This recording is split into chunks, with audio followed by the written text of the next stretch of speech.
الحمد لله الذي هدانا سواء الطريق وجعل لنا التوفيق خير رفيق والصلاة والسلام على من أرسله هدى هو بالاهتداء حقيق ونورا به الاهتداء يليق وعلى آله وأصحابه أجمعين أما بعد فقد قال الله في القرآن المجيد والفرقان الحميد أعوذ بالله من الشيطان الرجيم بسم الله الرحمن الرحيم ألا إن أولياء الله لا خوف عليهم ولا هم يحزنون الذين آمنوا وكانوا يتقون صدق الله مولانا العظيم وصدق رسوله النبي الأمين المتين الكريم ونحن على ذلك لمن الشاهدين والشاكرين والحمد لله رب العالمين. معزز سامعین اکرام، بزرگوں اور دوستوں، عزیز طلبہ،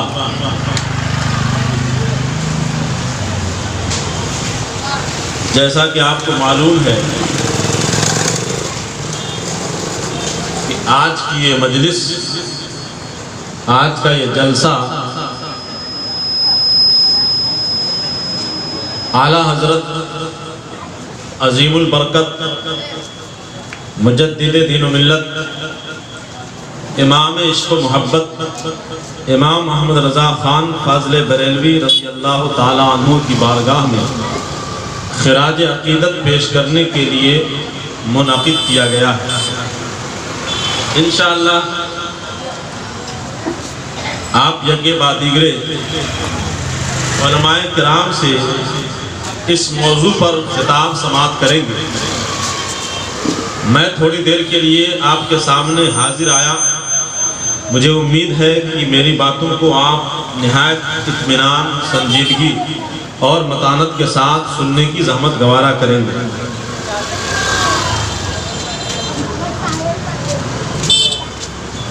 خوشی کی بات یہ ہے کہ اعلیٰ حضرت کی بارگاہ سے فیضان لے کر کل ہی حاضر ہوا.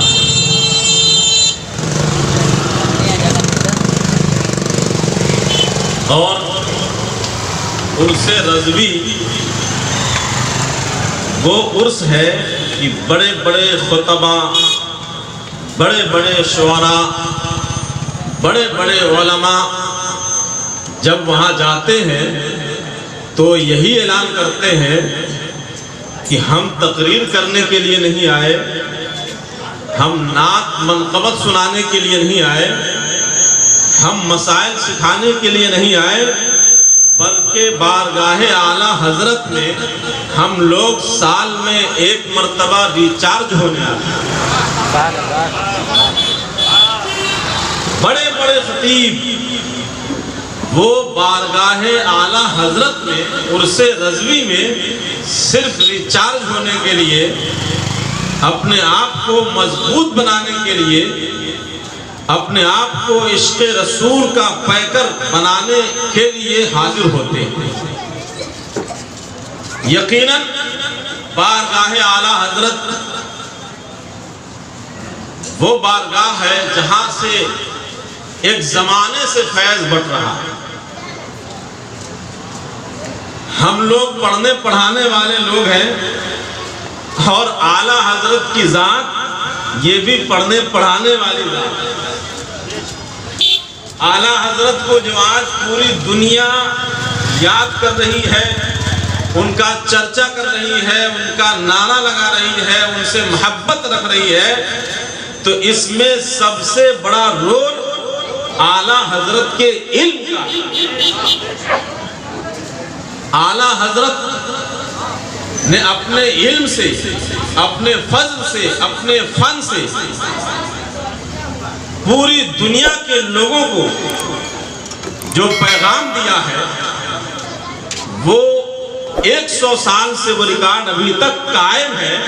اور ایسا لگتا ہے کہ 100 سال تک ابھی قائم رہے گا۔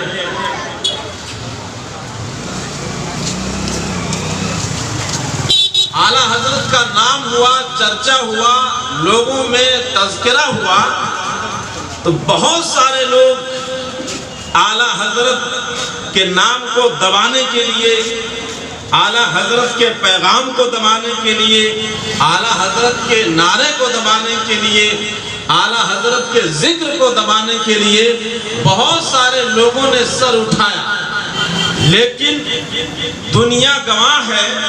لوگوں کا مشاہدہ ہے، اور سب اہل علم اچھی طرح جانتے ہیں کہ بہت سارے لوگ اٹھے جو اعلیٰ حضرت کے نام کو مٹانے کی انہوں نے بڑی محنتیں کی، بہت تگ و دو کیا، لیکن اعلیٰ حضرت کا نام وہ ہے کہ جب وہ اٹھا ہے، وہ بلند ہوا ہے، تو آج تک بلند ہی ہوتا جا رہا ہے، وہ گھٹنے کا نام نہیں لے رہا ہے۔ اسی وجہ سے کسی شاعر نے کیا ہی خوب کہا ہے، سب ان سے جلنے والوں کے گل ہو گئے چراغ، سب ان سے جلنے والوں کے گل ہو گئے چراغ، احمد رضا کی شمع فروزہ ہے آج بھی، احمد رضا کی شمع فروزہ ہے آج بھی۔ ماشاءاللہ کئی سال کے بعد عرس رضوی میں حاضری ہوئی، میں نے دیکھا کہ 7-8 سال پہلے جو عرس رضوی میں مجمع ہوا کرتا تھا،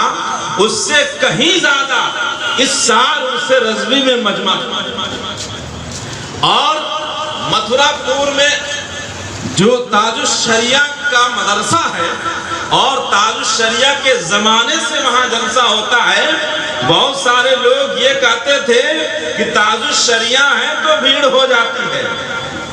بہت سارے لوگ یہ کہتے تھے کہ تاج الشریعہ کی وجہ سے متھرا پور میں بھیڑ ہو جاتی ہے، تاج الشریعہ جب پردہ فرما جائیں گے تو یہاں اتنی بھیڑ نہیں ہوگی۔ لیکن جن لوگوں نے عرس رضوی میں حصہ لیا ہے اور وہاں متھرا پور کی انہوں نے پروگرام کو دیکھا ہے، وہ گواہی دیں گے کہ ماشاءاللہ جس طریقے سے تاج الشریعہ کے زمانے میں لوگوں کا مجمع رواں دواں متھرا پور میں ہوا کرتا تھا، اور جیسی بھیڑ اس زمانے میں ہوتی تھی ویسے ہی بھیڑ آج بھی ہو رہی ہے، اور خرامہ لوگ 2-3 کلومیٹر پیدل چل کے متھرا پور کی سرزمین پر تاج الشریعہ کا فیضان لینے جاتے ہیں، اور خوب سیراب ہو کر کے آتے ہیں۔ تو اعلیٰ حضرت کی بارگاہ اور خاندان اعلیٰ حضرت کا کیا کہنا، اعلیٰ حضرت سے پہلے بھی وہاں سے علم کا کام ہوتا تھا، فتویٰ کا کام ہوتا تھا، اور تصنیف و تعریف کا کام ہوتا تھا، لیکن امام محمد رضا خان فاضل بریلوی ایسی شخصیت بن کر ابھرے کہ اعلیٰ حضرت کے بعد بریلی شریف کا ہندوستان میں نہیں بلکہ پوری دنیا میں چرچا ہونے لگا، پوری دنیا کے لوگ کشا اعلیٰ حضرت کی بارگاہ میں کھنچ کر آنے لگے، اور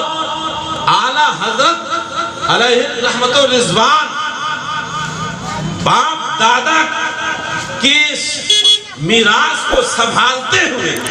انہوں نے ایسا کارنامہ انجام دیا کہ کسی شاعر نے کیا ہی خوب کہا تھا، خانزادہ سیدوں کا اعلیٰ حضرت بن گیا، خانزادہ سیدوں کا اعلیٰ حضرت بن گیا۔ اعلیٰ حضرت فاضل بریلوی رضی اللہ تعالی عنہ آج بہت سارے ڈاکٹرز، بہت سارے پروفیسرز اعلیٰ حضرت کی ذات پر پی ایچ ڈی کر رہے ہیں،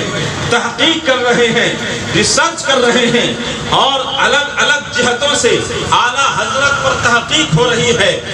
تحقیق کرنے والوں نے کہا ہے کہ اعلیٰ حضرت کی ذات وہ ہے جو 1-2 علم میں نہیں بلکہ 55 علوم و فنون پر مہارت رکھنے والی ذات کا نام اعلیٰ حضرت ہے۔ اسی وجہ سے کسی شاعر نے کیا ہی خوب محبوب کہاں ہے؟ وادی رضا کی کوہ ہمانا رضا کا ہے، جس سمت دیکھیے وہ علاقہ رضا کا ہے۔ تو اعلیٰ حضرت ایک دو علم پر نہیں بلکہ 55 علوم پر مہارت رکھتے تھے۔ آپ اندازہ کر سکتے ہیں اعلیٰ حضرت کو 55 علوم میں مہارت حاصل تھی، 55 علوم میں امامت کا درجہ رکھتے تھے، لیکن جب کوئی شاعر آتا ہے، جب کوئی مقرر آتا ہے، جب کوئی خطیب آتا ہے تو اعلیٰ حضرت کا نام اس انداز میں لیتا ہے، اعلیٰ حضرت مجدد دین و ملت، امام عشق و محبت۔ اب کوئی پوچھنے والا یہ پوچھ سکتا ہے کہ اعلیٰ حضرت تو فقہ کے بھی امام ہے، حدیث کے بھی امام ہے، اصول حدیث کے امام ہے، بلاغت کے امام ہے، منطق کے امام ہے، فلسفے کے امام ہے، ہندسہ کے امام ہے، جفر کے امام ہے، تکسیر کے امام ہے، توقید کے امام ہے، تکسیر کے بارے میں یہ نہیں کہا جا سکتا کہ وہ جفر کا امام ہے اس لیے کامیابی اس کا قدم چومے گی، وہ حیات کا امام بن گیا اس لیے کامیابی اس کی قدم چوم لے گی، وہ منطق کا امام بن گیا اس لیے کامیابی اس کی قدم چوم لے گی، وہ فلسفے کا امام ہو گیا اس لیے کامیابی اس کا قدم چوم لے گی۔ ایسا کوئی نہیں دعویٰ کر سکتا ہے، کوئی یہ نہیں کہہ سکتا ہے کہ منطق کا امام ہو جائے تو کامیاب ہو جائے گا، فلسفے کا امام ہو جائے تو کامیاب ہو جائے گا، نحو کا امام ہو جائے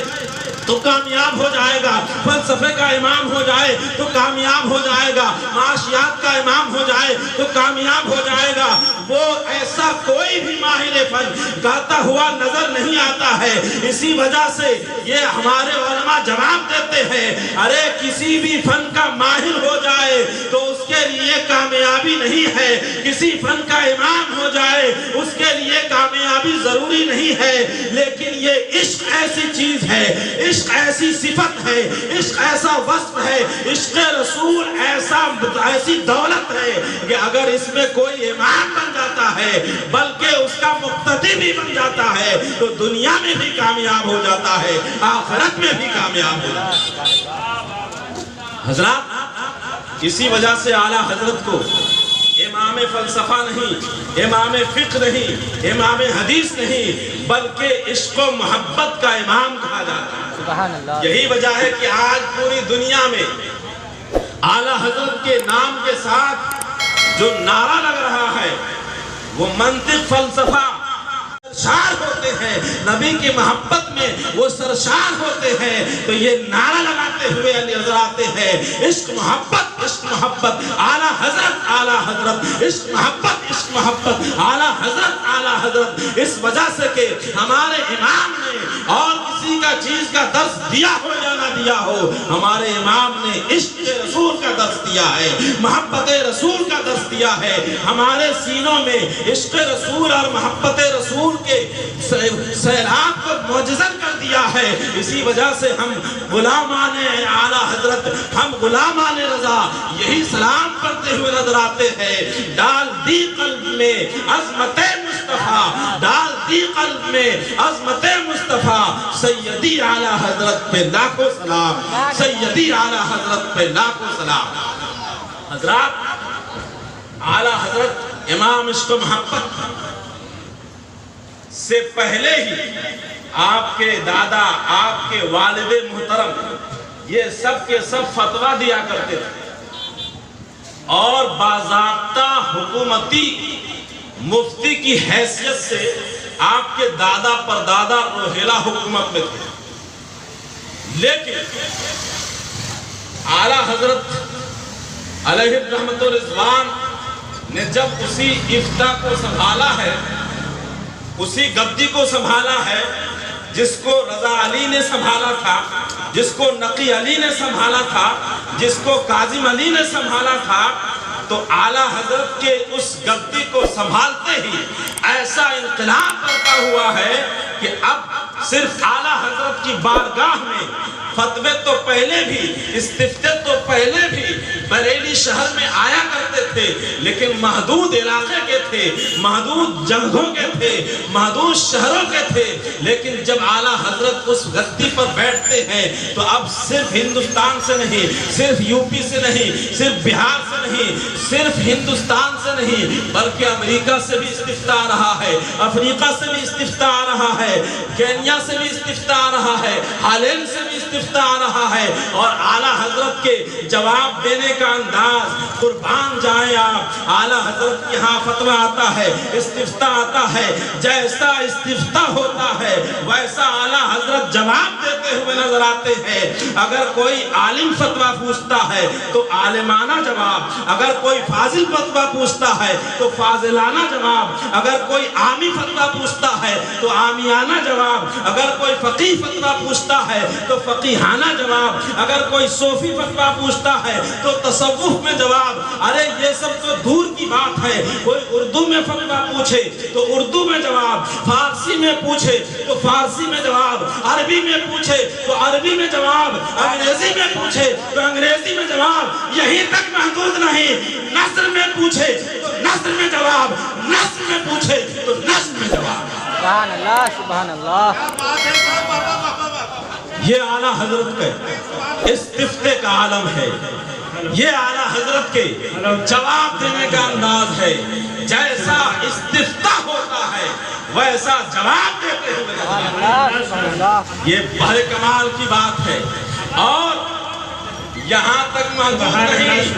بلکہ ریسرچ کرنے والے، تحقیق کرنے والے بتاتے ہیں کہ نثر میں جو فتویٰ پوچھا جاتا تھا اور نثر میں جو فتویٰ پوچھا جاتا تھا تو نثر میں سجا کی رعایت ہوتی ہے، نثر میں اور بلاغت و فصاحت کی رعایت ہوتی ہے۔ تو نثر میں پوچھنے والے جن جن صنعتوں کا استعمال کر کے فتویٰ پوچھا کرتے تھے، اعلیٰ حضرت ان صنعتوں کا استعمال کر کے جواب دیتے تھے۔ اور یہی تک محدود نہیں، بلکہ نظم لکھنے والے کئی کئی بحروں میں نظم لکھتے ہیں۔ اعلیٰ حضرت کی ذات وہ ہے کہ جس بحر میں نظم میں سوال ہوا ہے اس بحر میں جواب دیتے ہیں۔ واہ واہ واہ، سبحان اللہ، نعرہ تکبیر، نعرہ رسالت، فیضان رضا کانفرنس، واہ ماشاءاللہ۔ یہ اعلیٰ حضرت جن کو ایسے ہی نہیں کہا جاتا ہے، اعلیٰ حضرت کے فتویٰ دینے کا انداز اور فتویٰ سکھانے کا انداز میں ایک مثال آپ کے سامنے پیش کروں اور اس کے بعد سے انشاءاللہ اپنی گفتگو کو سمیٹنے کی کوشش کروں گا۔ آپ نے نام سنا ہوگا، ہندوستان میں ایک بہت بڑے محدث اعلیٰ حضرت کے زمانے میں گزرے ہیں جن کو ہم لوگ محدث اعظم کہتے ہیں۔ نام سنا ہے نا، محدث اعظم۔ یہ محدث اعظم کون ہیں؟ یہ محدث اعظم حضور ہاشمی میاں کے والد محترم، حضور مدنی میاں کے والد محترم۔ آپ اندازہ کیجئے، حضور ہاشمی میاں اور مدنی میاں کے والد محترم اعلیٰ حضرت کی بارگاہ میں زانوِ تلمس طے کر رہے ہیں، اعلیٰ حضرت کی شاگردی اختیار کر رہے ہیں، اعلیٰ حضرت کی بارگاہ میں علم کا فیضان لینے کے لیے پہنچے ہوئے ہیں۔ اس افتاء کی مشق اعلیٰ حضرت کی بارگاہ سے کر رہے ہیں۔ ابھی تو افتاء کی ہور لگی ہوئی ہے، جدھر دیکھو ادھر تحقیق کا شعبہ کھلا ہوا ہے، مفتی بنانے کا شعبہ کھلا ہوا ہے۔ لیکن ہمارے اعلیٰ حضرت فرماتے ہیں کہ مفتی بننے کے لیے ایک ماہر حاذق طبیب کے پاس برسوں کھپانا پڑتا ہے، تب جا کر کے استفتاء کا سلیقہ۔ یہ محدث اعظم ہند اعلیٰ حضرت کی بارگاہ میں افتاء کا مشق کیا کرتے تھے۔ ایک مرتبہ ایک استفتاء آیا، آپ لوگ جانتے ہیں جب آپ کے والد کا انتقال ہو جائے گا تو آپ کے والد کی میراث آپ بھائی بہنوں میں تقسیم کرتے ہیں، اس کو میراث کہتے ہیں، اس کو علم فرائض کہتے ہیں، میراث کا علم۔ آج کل ہمارے مفتیان کرام بڑی تعداد میں فارغ ہو رہے ہیں، لیکن ان سے فتویٰ پوچھنے والے بہت کم نظر آتے ہیں۔ زیادہ اگر موقع ملتا ہے تو طلاق کا فتویٰ پوچھتے ہیں اور باپ دادا کا انتقال ہو جائے تو میراث کا فتویٰ پوچھتے ہیں۔ اور کبھی کبھی ایسا ہوتا ہے کہ میراث تقسیم بہت پشتوں تک نہیں ہوتی ہے۔ پر دادا کا انتقال ہو گیا، میراث تقسیم نہیں ہوئی، دادا کا انتقال ہو گیا، میراث تقسیم نہیں ہوئی، باپ کا انتقال ہو گیا، میراث تقسیم نہیں ہوئی۔ اس طریقے سے کئی پشتوں تک میراث تقسیم نہیں ہوتی ہے اور وارثین موجود ہوتے ہیں۔ اب ایک آدمی کا انتقال ہو گیا، اس کی جو میراث ہے اس میراث کو اس کے بال بچوں میں تقسیم کرنا آسان ہے، لیکن اس کے باپ کا بھی انتقال ہو چکا ہے، میراث باقی ہے، اس کے دادا کا بھی انتقال ہو چکا ہے، میراث باقی ہے، اس کے پر دادا کا انتقال ہو چکا ہے، میراث باقی ہے، اس کے لکڑ دادا کا انتقال ہو چکا ہے، میراث باقی ہے۔ ایسا ہوتا ہے۔ پہلے زمانے میں تو زیادہ ہوا کرتا تھا، اس زمانے میں تو باپ کی موجودگی میں بچہ حصہ لینا چاہتا ہے، لیکن پہلے زمانے میں محبت ہوتی تھی، بہت لمبا خاندان ہو جاتا تھا اور لوگ ساتھ میں رہا کرتے تھے۔ تو اس فتوے کو، اس استفتاء کو ہم لوگوں کی زبان میں مناسخہ کہا جاتا ہے۔ اگر کئی پشتوں کی میراث بانٹنے کا فتویٰ آ جائے تو مفتی کی ہلنے لگتی ہے، مفتی جو ہے پریشان ہو جاتا ہے۔ ایک پشت کی بات ہو تو اس کو تقسیم کر دیں، 4 پشت، 5 پشت، 10 پشت کا فتویٰ آ جائے تب مفتی کی حالت خراب ہو جاتی ہے۔ حضور محدث اعظم ہند اعلیٰ حضرت کی بارگاہ میں فتویٰ سیکھا کرتے تھے۔ آپ کے دور میں ایک استفتاء آیا جس میں 18 پشتوں کا معاملہ،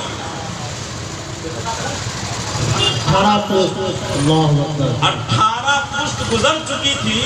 اس کے وارثین موجود تھے، میراث تقسیم نہیں ہوئی۔ اب بتائیے کتنا مشکل فتویٰ۔ حضرت محدث اعظم ہند چونکہ مشق افتاء وہی کر رہے تھے، اعلیٰ حضرت نے انہیں کو دیا۔ اب حضور محدث اعظم ہند علیہ رحمت و رضوان فرماتے ہیں کہ میں اس استفتاء کو لے کر کے بڑا پریشان، کبھی اس فتوے کی کتاب کو دیکھ رہا ہوں، کبھی اس فتوے کی کتاب کو دیکھ رہا ہوں، کبھی اس لائبریری میں جا رہا ہوں، کبھی اس لائبریری میں جا رہا ہوں۔ 3، 4، 5 دن تک میں محنت کرتا رہا۔ محنت کرتے کرتے چونکہ ہمارے دل میں لگن تھا، ہمارے دل میں شوق تھا، اس لیے ہم نے وہ 18 پشت کا فتویٰ 5-7 دن کی محنت میں تیار کیا، اور اس کے بعد وہ 18 پشت کا فتویٰ لے کر کے جو ہم نے تیار کیا تھا 5-7 دن کی محنت سے، وہ محدث اعظم ہند اس زمانے میں عالم فاضل مفتی بن چکے تھے، لیکن 3-4 دن 5 دن محنت کرنے کے بعد انہوں نے 18 پشتوں کا فتویٰ تیار کیا اور اعلیٰ حضرت کی بارگاہ میں لے گئے، اپنے استاذ کی بارگاہ میں لے گئے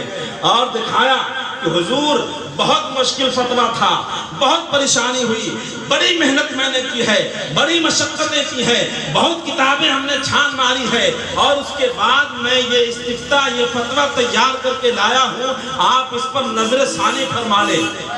قربان جائیں اعلیٰ حضرت کے علم پر۔ اعلیٰ حضرت لیتے ہیں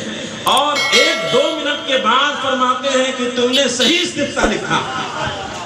حضور محدث اعظم ہند مچل جاتے ہیں، فرماتے ہیں کہ اے میرے استاذ، اے میرے سیدی، اے میرے شیخ، میں نے 5 دن لگاتار محنتیں کی ہیں، کتابوں کو کھنگالا ہے، بڑی مشقت کی ہے، اتنے دن محنت کرنے کے بعد ہم نے یہ استفتاء تیار کیا ہے، اور آپ کا علم کیسا ہے کہ آپ نے 1-2 منٹ اس کو دیکھا اور سارے حالات کو آپ نے دیکھ لیا اور آپ نے اس پر مہر بھی لگا دی۔ اعلیٰ حضرت فرماتے ہیں ہاں تم نے صحیح فتویٰ لکھا ہے، فلاں کو اتنا حصہ دیا ہے، فلاں کو اتنا حصہ دیا ہے، فلاں کو اتنا حصہ دیا ہے، فلاں کو اتنا حصہ دیا ہے، یہ تم نے جس کو جتنا حصہ دیا ہے، یہ سارے 18 پشت میں وہ سارے کے سارے حصے میں دیکھ رہا ہوں کہ بالکل درست۔ جب اعلیٰ حضرت کے اس علم کو دیکھتے ہیں، جب اعلیٰ حضرت کے اس فضل کو دیکھتے ہیں تو ہاشمی میاں کے والد محدث اعظم ہند تڑپ اٹھتے ہیں اور کہتے ہیں حضور آپ کے علم کا چھیٹا ہم کو نہیں ملے گا۔ اعلیٰ حضرت سرکار جنہوں نے ہمیں سیدوں کی تعظیم سکھائی ہے، آل رسول کی تعظیم سکھائی ہے، خانقاہوں کی تعظیم سکھائی ہے، علم دین کی تعظیم سکھائی ہے، صحابہ کی تعظیم سکھائی ہے، علماء کی تعظیم سکھائی ہے۔ وہ اعلیٰ حضرت جنہوں نے بزرگان دین کے تحفظ کا سامان فراہم کیا ہے، وہ اعلیٰ حضرت جنہوں نے خانقاہوں کو تحفظ عطا کیا ہے، وہ اعلیٰ حضرت جنہوں نے دینی درسگاہوں کو تحفظ عطا کیا ہے، وہ اعلیٰ حضرت جنہوں نے زندگی بھر ناموس نعرہ تکبیر، نعرہ رسالت، فیضان رضا کانفرنس، مولانا روشن شفیع صاحب قبلہ، مولانا قمردین صاحب قبلہ، حاجی جمال الدین صاحب قبلہ، ماشاءاللہ یہ معزز دیوان تشریف لا چکے ہیں، مولانا مشاہد صاحب قبلہ، مولانا حسان صاحب قبلہ، ماشاءاللہ تمام علماء اکرام تشریف لا چکے ہیں۔ آپ لوگ بناؤ قبول کے ساتھ تشریف رکھیں اور نورانی بیانی حقانی تحقیر کا سماعت کریں۔ درود پاک پڑھ لیجئے، اللہم صلی علی سیدنا و مولانا محمد معدن الجود والکرم۔